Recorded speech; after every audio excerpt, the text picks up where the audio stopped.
News 18 বাংলায় আপনাদের প্রত্যেককে স্বাগত। আমি বিশ্ব মজুমদার। শুরু করছি সোজা সাপটা। মানুষ হিসেবে এবার লজ্জার সময়। ধর্ম বিচার করে হত্যা করা হলো নিরীহ পর্যটকদের। 2019 সালে 370 ধারা বা বিশেষ মর্যাদা প্রত্যাহার করা হয় জম্মু কাশ্মীর থেকে। তারপর থেকে বারবার কেন্দ্রীয় সরকার দাবি করেছে শান্তি ফিরেছে কাশ্মীরে, সন্ত্রাসবাদকে খতম করা গিয়েছে। হাই সিকিউরিটি এমন এলাকায় নিরাপত্তা গেল কোথায়? কোথায় গেল গোয়েন্দা ইন্টেলিজেন্স? কদিন আগেই পাক সেনাপ্রধানের হুমকি, পাক অধিকৃত কাশ্মীরে জঙ্গিদের বৈঠক, তারপরেও কেন সতর্ক হলো না দেশ? বিজেপির পক্ষে সজল ঘোষ। দেখেন 5 বছর ধরে সেই জায়গাটা শান্তিপূর্ণ অবাধে মানুষ যাতায়াত করছেন, খুব স্বাভাবিক ভাবে রিল্যাক্টেন্ট হয়। আমি পরের বক্তা কংগ্রেসের পক্ষে অভিষেক বন্দ্যোপাধ্যায়। সময়টা খুব একটা শুভ নয়, তবু একটা সৌজন্য থাকলো। মৃত্যুর ঠিক পাল্টা হিসেব দেওয়াটা সৌজন্যে পড়ে না, কিন্তু যেহেতু সজলদা বললেন যে 2019 থেকে 2024 বা 2025 পর্যন্ত ভূস্বর্গ একদম ঠান্ডা ছিল, আমার মনে হয় এখানে একটু তথ্যের অপলাপ হলো। 9 জুন 2024 রিয়াসি অ্যাটাক, 9 জন সাধারণ মানুষ মারা গেছিলেন। 2023 এপ্রিল রাজৌরি অ্যাটাক, 11 জন মারা গেছিলেন। যাই হোক, এটা জাস্ট তথ্যের জন্য।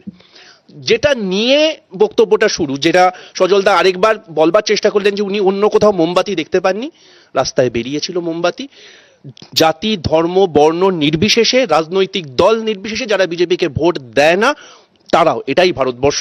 যে ভারতবর্ষে আদিল শেখ নামের একজন ঘোর সওয়ারও থাকে, যে মানুষের জন্য, মানুষকে বাঁচাবার জন্য প্রাণ দেয়, আবার আদিল শেখ নামে একজন জঙ্গিও থাকে। কোন আদিলকে আপনারা নেবেন সেটা আপনাদের ব্যাপার। আসা যাক তথ্যে। ফার্স্ট থিং ফার্স্ট, যেটা দিয়ে শুরু করলেন সজলদা, কোথাও না কোথাও ধর্মকেন্দ্রিক, হ্যাঁ এইবারে সন্ত্রাস নিঃসন্দেহে ধর্মকেন্দ্রিক সন্ত্রাস হয়েছে, কিন্তু বিশ্বাস করুন ভারতবর্ষের স্বরাষ্ট্র মন্ত্রকও অন্তত মনে করে না যে শুধুমাত্র ভারতবর্ষে ধর্মকেন্দ্রিক সন্ত্রাস হয়।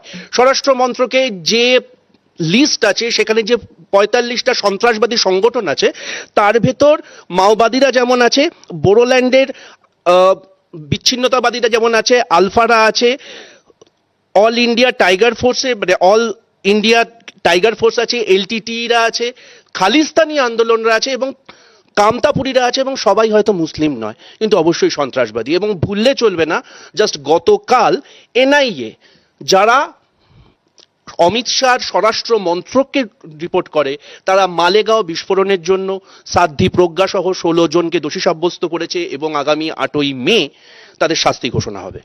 হ্যাঁ, সন্ত্রাসবাদের ধর্ম হয় না, কিন্তু হ্যাঁ ইসলামী টেরোরিজমটাও একটা সত্যি।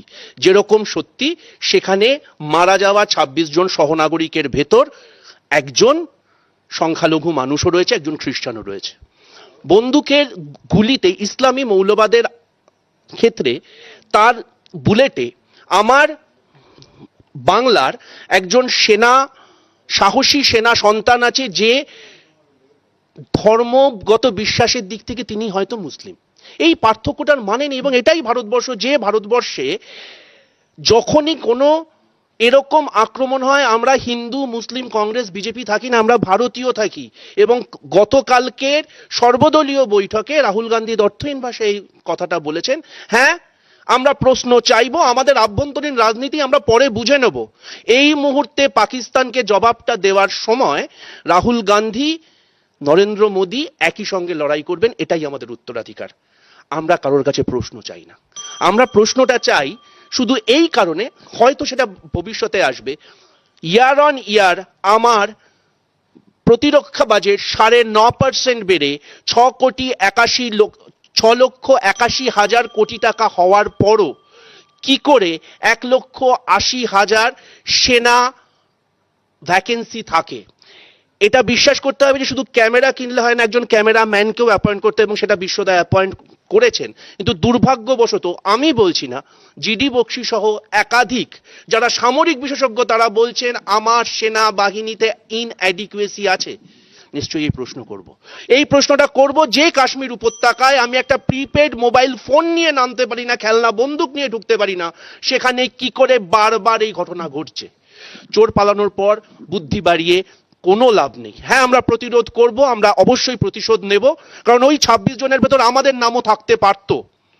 কিন্তু তার পাশাপাশি এই সময়ে দাঁড়িয়ে আমার নির্বাচিত সরকারের যে কোনো সিদ্ধান্তে জাতীয় কংগ্রেস শুধু না, একজন সাধারণ বাঙালি হিন্দু এবং অবশ্যই সেকুলার মানুষ হিসেবে আমি এই ভারত সরকারের সঙ্গে রয়েছি। সেটাই আমাদের দলীয় নির্দেশ, সেটাই আমাদের উত্তরাধিকার। ভালো থাকবেন, ভালো রাখবেন, ভারতবর্ষের ফ্যাব্রিকটা বাঁচিয়ে রাখবেন। অভিষেক, রাহুল গান্ধী কাশ্মীর গেছেন এবং সর্বদলীয় মিটিংয়ে ছিলেন, কংগ্রেস সর্বতভাবে সাপোর্ট করবে, তো রাজনীতি করার কোনো জায়গা নেই। যদিও একটা সময় কুণালদা শোনালেন যে তৎকালীন মুখ্যমন্ত্রী নরেন্দ্র মোদী পদত্যাগ চেয়েছিলেন প্রধানমন্ত্রীর। কংগ্রেস কিভাবে দেখছে পুরো বিষয়টা? কি যাতনা বিষে বুঝি বিষে কিসে কবু আসে বিষে দংশে নিয়ে যারে। যে ফ্যামিলি, যে পার্টি সন্ত্রাসবাদের শিকার, তারা সন্ত্রাসবাদ নিয়ে রাজনীতি করতে পারে না, এটা বেসিক জায়গা। আওয়াজে মোহাম্মদ রফি অনেকে হয়, মঞ্চে উঠে গান কম লোক গাইতে পারে, এটা 1 নম্বর। 2 নম্বর হচ্ছে, একটু আগে সজলদা একটা ইন্টারেস্টিং কথা বললো যে আপনারা কেন প্রশ্ন করছেন, ঠিকই তো, কিন্তু আমরা নয়, শীতলাবেন কালথিয়াও প্রশ্ন করছেন। শীতলাবেন কালথিয়া গুজরাটের বাসিন্দা, তার স্বামীর নাম শৈলেশ কালথিয়া, তিনি মারা গেছেন। একটু আগে শহীদের নাম বলছিলে, আমাকে প্রশ্ন করেনি, তোমায় যখন প্রশ্ন করেছি তখন উত্তর দাওনি। গুগলে সিআর পাটিল, সিআর পাটিলকে প্রশ্ন করেছে, না না আমায় প্রশ্ন করেছে না, সিআর পাটিলের নামটা তুমি জেনে রাখো, তিনি কেন্দ্রীয় মন্ত্রী, তাকে প্রশ্ন করেছে যে আপনাকে কেন ভোট দেবো। আমি প্রশ্ন করিনি, কারণ উনি আমার সাংসদ নন। ইন্টারেস্টিং কথা তুমি যেটা এরপর মানে সজলদা আরেকটা জিনিস প্রশ্ন করলো যে 2001 সালের যখন পার্লামেন্ট অ্যাটাক হচ্ছে তখন কেউ প্রশ্ন করেনি। ঠিক বলেছো, একদম প্রশ্ন করেনি। ফার্স্ট ফোনটা সোনিয়া গান্ধী অটল বিহারী বাজপেয়ীকে করেছিলেন, আপনি সুস্থ আছেন তো? এটা সৌজন্য। এটাই তো বললাম, এটা সৌজন্য। হারালে কেন? এটা সৌজন্য, আমরা হারাইনি তো, হারালে কেন? এটাই তো বলেছি। সমর্থন করার পাশাপাশি এটাও মনে করিয়ে দিচ্ছি, আন্তর্জাতিক বাণিজ্যের কথা হলো USCIRF, United state commission of international religion freedom, এরা রয়ের স্যাংশনটা আটকে দিচ্ছিল আজ থেকে 7 দিন আগে। একটু আগে প্রশ্ন হচ্ছে যে আন্তর্জাতিক সম্পর্কটা কি হবে এর ফলে, তার কারণ খালিস্তানি নেতাদের, কানাডায় থাকা খালিস্তানি নেতাদের উপর রয়ের আক্রমণটা ঠিকভাবে দিচ্ছিল না, যে ইভান্স আসছিলেন, হেন্সফোর্থ সেটা হয়তো আটকাবে না। সো অনেক রকম ডায়নামিক্স চেঞ্জ হবে। সংগঠনের, সন্ত্রাসবাদী সংগঠনের মদতের প্রসঙ্গটাকে কিন্তু উড়িয়ে দেওয়া যাবে না। সঙ্গে সদয় নয়, এটা 5 চায়ের দোকানও জানে। তা সত্ত্বেও ইয়ার অন ইয়ার আমাদের সঙ্গে ওদের ইম্পোর্ট এক্সপোর্ট রিলেশনশিপ হচ্ছে 750 মিলিয়নের কাছাকাছি। আমরা এই সম্পর্কটা, এমন তো নয় যে আফগানিস্তানের সঙ্গে ব্যবসা না করলে আমাদের অর্থনীতি ধ্বংস হয়ে যাবে। এমবার্গো বলে একটি শব্দ আছে এবং সেটা আমাদের ওপর 71-এর সময় নিক্সন চাপিয়েছিলেন। আমরা কেন আফগানিস্তান, পাকিস্তান বা বাংলাদেশের সঙ্গে এমবার্গোটা করছি না?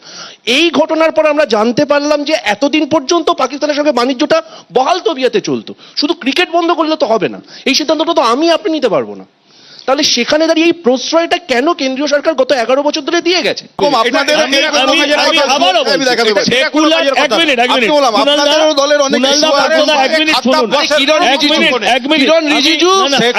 অরুণাচলে গিয়ে বলে এসেছিল যে হ্যাঁ ঠিক আছে আমি বলছি, আরে তোমরা বিফটাকে তো হতে পারে না যে উত্তরপ্রদেশে মা আর গোয়াতে আর অরুণাচলে হচ্ছে কিছুটা খাদ্য। আরে ভাই আমার বক্তব্য, ওটা যারা আছে তাদের বুঝতে দিন না। আরে বুঝলে 26 জন মরতো না, বুঝলে তো 26 জন প্রথমবার মরিনি।